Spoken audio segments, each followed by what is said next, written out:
Okay ముందు మనం process start చేద్దాం. అన్యాయం జరుగుతా ఉన్న వాళ్ళ పక్షాలు నిలబడడం కోసం ఎమ్మెల్యే లోపలికి పోయి ఈవీఎంను పగలగొట్టే కార్యక్రమం జరిగింది. ఓరు బాబోయ్, పొద్దున ఈ దరిద్ర ఫేస్ చూశాను. ఏం జరుగుద్దో ఏమిటో. మీ ఊళ్ళో తెలివితేటలు ఇక్కడ వాడకు. అక్కడ నిజంగానే ఎమ్మెల్యే పరిస్థితి అంత బాగుండింటే ఎందుకు ఎమ్మెల్యే ఈవీఎం పగలగొడతాడు? చూసారా సార్ డబుల్ యాక్షన్. ఒకవైపున వైఎస్ఆర్ కాంగ్రెస్ పార్టీ ప్రజల్లో వ్యతిరేకత వల్ల ఓడిపోలేదు. ఓహో, కామెడీ చేస్తున్నావా? ప్రజలకు మంచి చేసి ప్రజలకు మంచి చేసి వైఎస్ఆర్ కాంగ్రెస్ పార్టీ ఓడిపోయింది.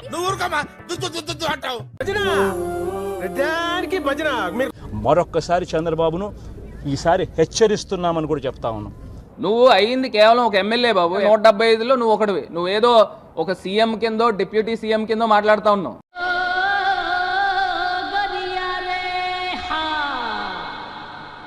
మీ బిడ్డ ఎన్నికల్లో గెలవడమే కష్టపట. వైఎస్ఆర్ కాంగ్రెస్ పార్టీ చరిత్ర ఎరగని ఓటమిని మూటగట్టుకుంది. కేవలం 11 సీట్లకు పరిమితం.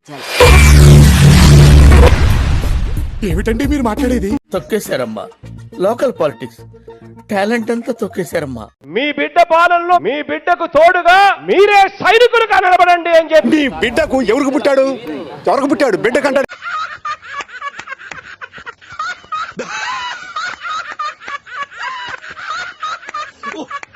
అసెంబ్లీలోకి ఎలా అడుగు పెడతావు? నువ్వు అసెంబ్లీ గేటును కూడా తాకలేవన్నారు సార్. నోటి దొరతో ఇష్టం వచ్చినట్టు మాట్లాడాను సార్. మనసులో పెట్టుకోకండి సార్, క్షమించేసేయండి.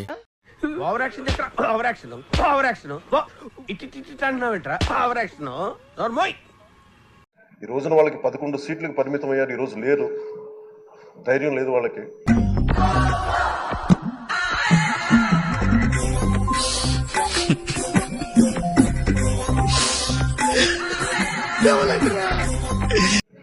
విజయాన్ని తీసుకోగలిగారు కానీ ఓటమి కూడా ధైర్యంగా కూర్చుకునే వాళ్ళకి స్థాయి లేదు. వాళ్ళకి పారిపోయారు. ఇక్కడ 3 అంకెలు లెక్క పెడతాను, పారిపోదాం.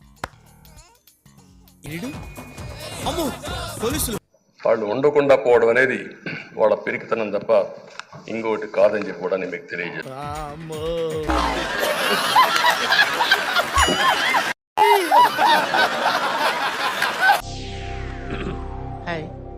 నా పెర్ఫార్మెన్స్ మీకు నచ్చినట్టయితే ప్లీజ్ ఓట్ ఫర్ మీ.